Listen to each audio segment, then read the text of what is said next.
من پرسیس کریم هستم، نویسنده و استاد ادبیات هستم. تو شهر برکلی زندگی میکنم.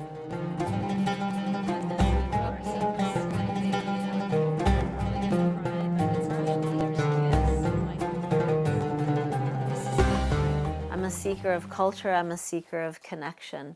That I always feel that when I can connect with other human beings or when I can connect with nature, I have something to restore me and to bring back to my life.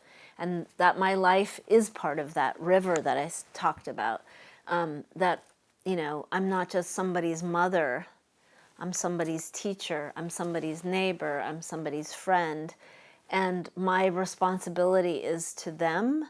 And so I have to care for the home I live in, you know, my literal, this place where we're sitting, but also the home of my planet and my people, you know, and my people means, you know, I feel a connection to strangers in Gaza as much as I feel a connection to people in my neighborhood. So when I see what's happening to Palestinians, and when I see what's happening to Iranian people, I'm affected by it. I'm the last of 8 children from my father, 6 from my mother. My father was an immigrant from Iran who came in 1947 after the war. And my mother also came in 1948 from France after the war. My parents met in Chicago, and my mother got pregnant with my oldest brother. Meanwhile, my father had been married in Iran, had 2 children, but was separated from his wife. And he had been sent by the Iranian government after the war because during the war he worked on the railroads when they were transporting munitions to the Soviet Union for the war effort. He was promoted to superintendent of the Iranian National Railroads just before the war. And he worked to expand the railroads to bring munitions to the Soviet Union. So after the war, he was basically commissioned to come to the United States and do some research on the American railroad system to transform the Iranian railroad system from a wartime use to civilian use. So he came and he rode the railroads in the United States for a year and basically wrote a report. He rode the railroads all over the country, wrote a report, sent it back to Iran, and never heard from the Shah. And meanwhile, my father had this fascination with the United States as a boy. My father said Iran will never be able to get out from under the thumb of Britain and Russia, Soviet Union. So for him, the idea of coming to the US was this possibility that opened in his life. He met my mother and then he started a whole new life in the United States. And I'm the product of that union between a French immigrant woman and my father. When I was in 7th grade, my father went back to Iran for the first time in a very long time. He'd been in the 60s, but he was doing some work. He was a mining engineer, and he went back to Iran in 1973. And when he came back, he brought me some turquoise jewelry, some handicrafts, and he brought me 3 45 records of Gugush. And Gugush was huge in Iran at this time. And I remember standing in our living room listening to these records, and I was so stirred by the sound of her voice and what she was saying without any consciousness of really, like I knew maybe 4 or 5 words. And I was like, this place is so beautiful if it can produce this kind of music and this kind of stirring passion. So in a way, that sparked my initial interest in wanting to connect to my Iranian heritage. In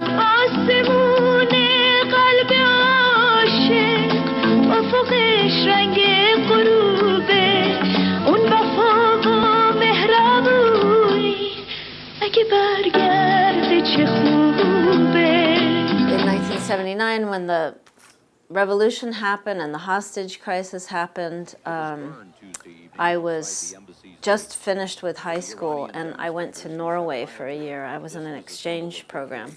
So I lived in Norway for a year, and I was watching what was happening in Iran, and I was watching what was happening in the US, as if both places were my cousins feuding with each other. And I decided there's a lot of this story that's not being told in the media. So when I came back to the United States after that year abroad, I started university, and I lived in a house, and one of my roommates was Iranian. We cooked Persian food, and he taught me some Persian, and I just knew that, like, I'm still interested in this, and I have to figure out what my association is with Iranian culture. So I graduated from college, and then I worked here in Berkeley at a newspaper, and then I got a job as an editor at UC Berkeley. And while I was there, I thought, you know, I need to like go to school and learn more about Iran and my heritage. So then I went to University of Texas at Austin at the start of the first Gulf War. In 1990, I went to UT Austin, and I did a master's in Middle East study, and I started taking Persian formally. And then I got a PhD in comparative literature. And one of the topics I was really fascinated by was reading the literature of Iranians who had left Iran immediately after the revolution. While I was working on my PhD, I ended up meeting a lot of people who were like me, either half Iranian, born in the US of one Iranian parent, or people who came immediately after the revolution and struggling to sort of find their way in US society. And that's when I decided to start working on Iranian American literature. So I had been reading my whole life immigrant literature by Chinese Americans, Mexican Americans, Japanese Americans. I was really fascinated with the human story and the ways that people make their lives anew in new places. And in some ways, I was really paying my respects to my own parents. So in 1998, I co-edited an anthology of Iranian American writing called A World Between with a classmate of mine who was also working on his PhD. He was Iranian, and it was the first ever anthology of Iranian writing in English. And it was such a big deal because there was nothing that existed. So that anthology came out in 1999.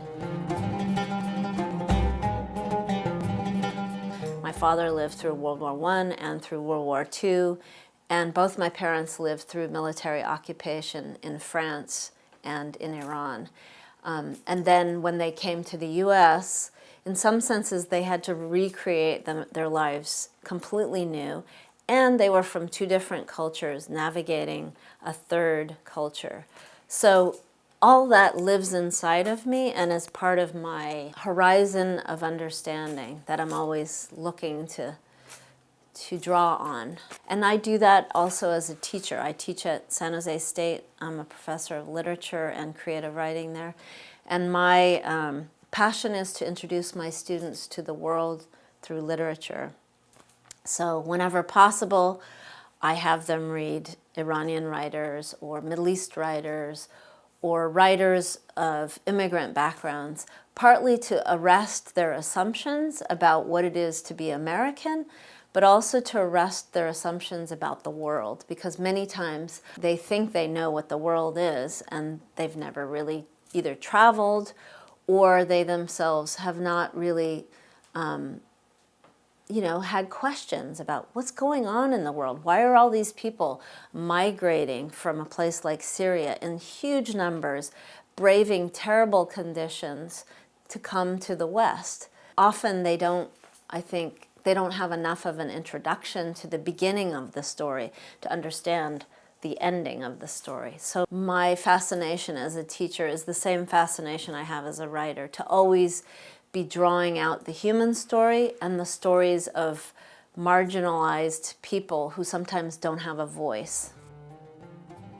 I'm the youngest child and I'm the youngest girl. So my experience was my brothers often assumed I couldn't do things that they could do. And also my father, who was raised in a very patriarchal society and a very patriarchal time, made some of the same assumptions. So my childhood in some ways was an effort to always prove people wrong, that I could do things, that I was as capable as my brothers, that I was as tough as my brothers, and that being a girl didn't in any way mean that I was not able to do things. So I guess in a way that, you know, sometimes when you grow up in a big family, you have a role and you also try to overcome your role. And I would say that I've always tried to overcome my role by trying to be something else or something more. I think women's problem in the contemporary world is difficult to categorize because in places like India or Iran or Saudi Arabia, the problems are really more acute and difficult than, say, women like me in this context. As long as we live in a society that privileges one group over another, men over women or white people over non-white people, people of color, you are essentially building in a system of injustice and inequality and exploitation.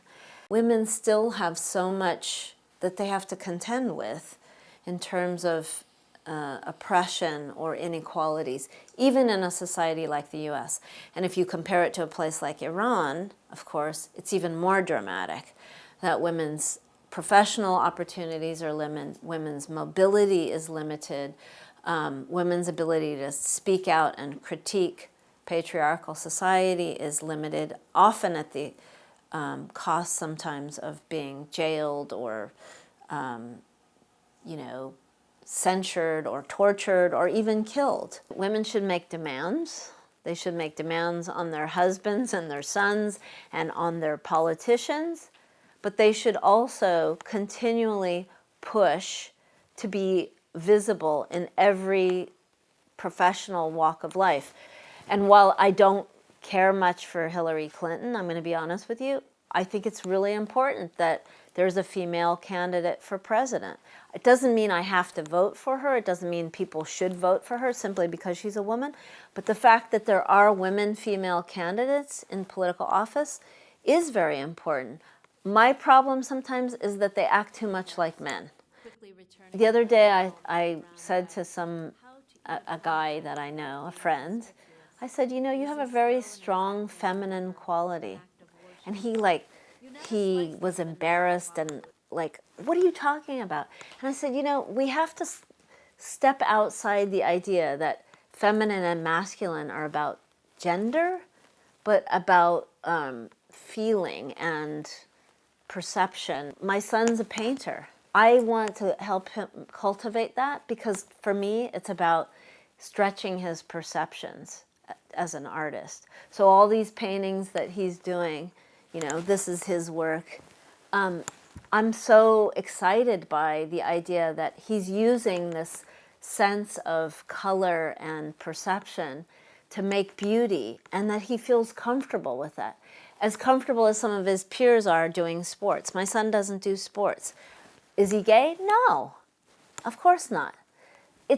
But I think we have kind of confined the roles of masculine and feminine to certain activities so that people are nervous. Women do have to push for greater education. I think women have to push for, you know, demanding, for example, that reproductive rights are human rights, or women's rights are human rights, that they're not just women's rights. And I think that's what women in Iran are so sophisticated and smart about doing. And it has come at a great cost to them. But I think that they have seen some impact about their struggle and their movement, partly because they recognize this is bad for everybody. This isn't, allowing men to be anything other than what they've always been. You know, people in power, people of privilege. It's ironic that in a place like Iran, most of the kind of the dominant field of poetry and artistry has been men. And when women come up and do it, they're doing just as wonderful things. We have to celebrate that idea that you can transcend your perceptions of yourself based on gender, based on class, based on race, whatever. It's probably easier in a place like the United States to do that than in a place like Iran. But I feel that sometimes we think of women's problem or women's perceived problems in the world too much as about women and not about the whole society, and the ways that men are diminished by being in an oppressive situation.